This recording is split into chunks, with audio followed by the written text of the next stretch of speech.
Moscow Kyiv যুদ্ধবিরতি নিয়ে দেখা যাচ্ছে আশার আলো। তুরস্কে রাশিয়া, ইউক্রেন ও যুক্তরাষ্ট্রে ত্রিপাক্ষিক বৈঠকের পর অগ্রগতি হয়েছে যুদ্ধবিরতি আলোচনায়। এই বৈঠকে নেওয়া সিদ্ধান্তেই শুক্রবার ২৭০ জন সামরিক ও ১২০ জন বেসামরিক নাগরিককে মুক্তি দিয়েছে উভয় দেশ।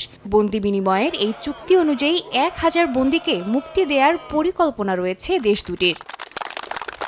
ইউক্রেনীয় প্রেসিডেন্ট ভলোদিমির জেলেনস্কি বলেন, প্রত্যেক ইউক্রেনীয় সেনা ও বেসামরিক নাগরিক যারা রাশিয়ায় বন্দী আছেন তাদের মুক্ত করাই কিয়েভের লক্ষ্য। এছাড়াও রাশিয়ার উপর চাপ বাড়াতে বিশ্ববাসীর প্রতি আহ্বানও জানান জেলেনস্কি। রাশিয়ার উপর চাপ বাড়ানোর এটাই উপযুক্ত সময়। এতে শুধু ফল আসবে তা নয়, বরং যা যা আমাদের পাওয়া উচিত সবটাই পাওয়া যাবে। আমাদের যখন যুদ্ধবিরতি প্রয়োজন তখন রুশরা তথাকথিত স্মারকলিপি তৈরিতে ১ সপ্তাহ অতিবাহিত করেছে। এটি অবশ্যই উপহাসের সামিল।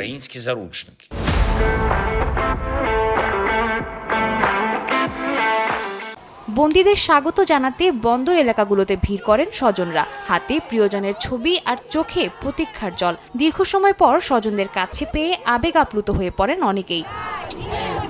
এদিকে রাশিয়ার পক্ষ থেকে জানানো হয়েছে, বন্দি বিনিময় শেষ হলেই তারা একটি খসড়া শান্তি চুক্তি ইউক্রেনের সামনে উপস্থাপন করবে। রুশ পররাষ্ট্রমন্ত্রী সার্গেই লাভরভ বলেন, একটি দীর্ঘমেয়াদী টেকসই শান্তি চুক্তির কাঠামো তৈরিতে তারা প্রস্তুত। যুক্তরাষ্ট্রের প্রেসিডেন্ট ডোনাল্ড ট্রাম্প এই বিনিময়কে স্বাগত জানিয়ে বলেন, এটি বড় কিছুর সূচনা হতে পারে। তবে যুদ্ধবিরতির প্রস্তাবে এখনও রাজি হয়নি ক্রেমলিন। আর ভ্যাটিকানকে শান্তি আলোচনার সম্ভাব্য ভেন্যু বানানোর প্রস্তাবও লাভরভ প্রত্যাখ্যান করেছেন। সাদিয়া তাসনিম, সময় সংবাদ।